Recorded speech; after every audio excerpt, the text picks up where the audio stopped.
Hello, this is Kate from dailytarotgirl.com, and this is your weekly oracle card reading. And for this week's reading, I thought I'd use a deck that I haven't used in a little while.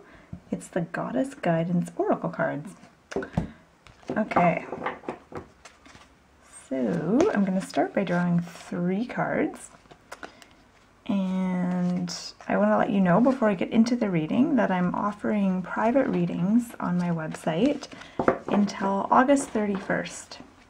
So if you would like a summer tarot reading from me, now's a good time. I normally only offer private readings in January, but this summer I kind of got bit by the reading bug and I just felt like doing some readings for people.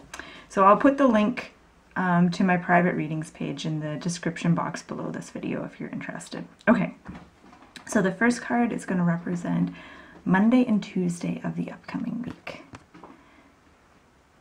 Okay, so we have Ostara, and she represents fertility, and the message on this card says, "It is the perfect time for you to start new projects, access new ideas, and give birth to new conditions," which is lovely. So the beginning of the week is a time to be creative and to think about if there's anything new that you want to manifest or create in your life.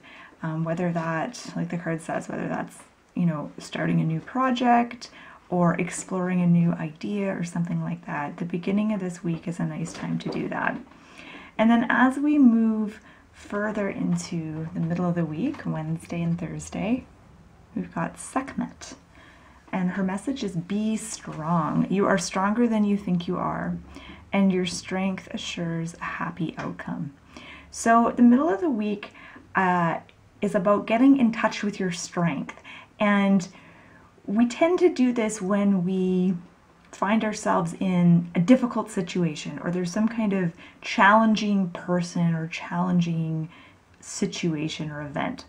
So I think the middle of the week, you know, be on the lookout for those challenges and get in touch with your inner strength. And instead of seeing the challenges as being like, oh, not again, or whatever, instead of seeing it as like a bad thing, see it as an opportunity to kind of grow in your strength and be more assertive and be able to tap into those things. I don't know if you hear the racket in the background, but I still have the same foster kittens that I had in the last video, and they're going crazy. They're like they're like climbing up in this closet. I'll show you.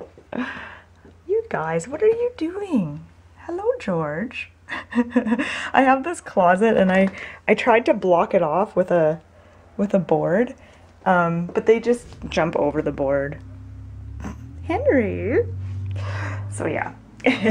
They're a lot of fun though. Okay, so let's move on. I feel like I'm going through this reading really quickly, but we'll go back over the cards a little more slowly in a minute. I want to move on to the card of the weekend. So Friday, Saturday, Sunday. Okay, we have Bast, and she represents independence, and her message says, your independence is a foundation for your strength and success. So I actually see kind of a theme with Sekhmet and Bast. Both of them are very strong, they're independent. So there is this theme, and actually if you look at the 2 cards together, Sekhmet has these 2 golden lions and Bast has 2 golden kittens on either side of her. So there's this feline, and actually is that a kitten there or is that, oh no, that's a rabbit right there. So there's this similarity between these 2 goddesses, and to me it feels like this is the week. This might be a week where you face certain challenges, where you're really called upon to tap into your assertiveness and be more assertive and kind of assert boundaries or whatever.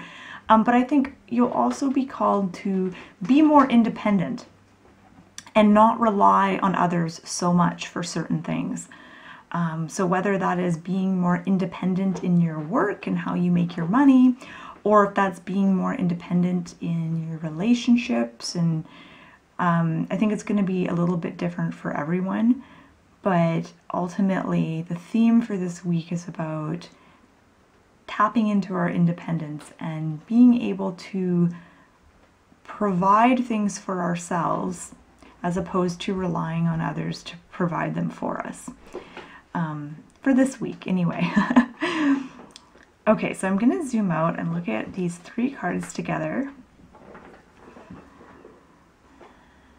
To me, it feels like the beginning of the week is about birthing a new plan or starting a new project. There's this new energy to the beginning of the week.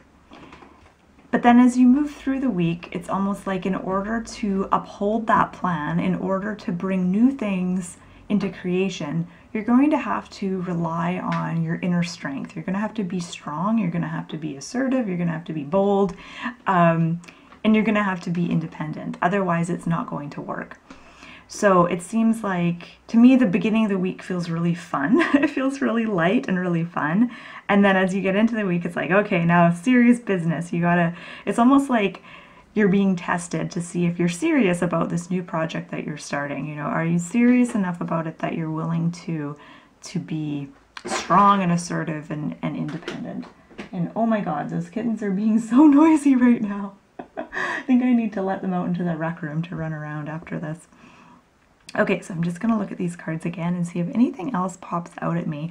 And I welcome you to jump in here and give me your 2 cents on what you feel like these cards mean for you. And do you notice any repeating themes or patterns with these cards? I'm noticing the color purple has shown up. This lady, Ostera, is wearing a purple dress, and Sekhmet is also wearing a purple dress. And I know purple often symbolizes like royalty and being kind of high up and having special powers and things like that. But I'm sure it means other things as well. So I'm curious, what does purple mean to you? Do you have something that you associate purple with? Okay, I'm just looking to see if there's anything else that's jumping out at me. The one thing, again, I want to go back to, because I said that I noticed the 2 lions here and the 2 cats here.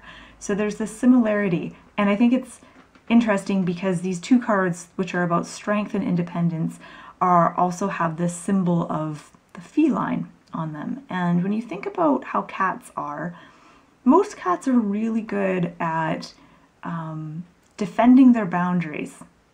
Whether that is in the form of being territorial, like with other cats, or, you know, when you pet a cat that doesn't want to be petted, like they usually make it pretty clear. Like most cats don't just pretend to be into being pet. If they're not into being pet, right, they're authentic. All animals, to a certain extent, are authentic. And cats are also pretty independent. You know, they're hunters. They have everything they need. You know, they have claws, they've got fur, teeth, they have everything they need with them. They don't actually need a lot. And they're very independent creatures. If you've ever had a dog and a cat, you'll notice like the huge difference between how they act and how they live their lives. And cats are, for the most part, a lot of them are okay with they like their alone time. Maybe not all the time, but most cats I've known kind of like to have some solitude as well, even the really social cats. So yeah, just a little bit of food for thought there. Okay, so I just want to say thank you so much for watching this reading, and I hope you found it helpful. And you can find out more about learning how to read cards on my website, dailytarotgirl.com. And until next week, goodbye and have a lovely week.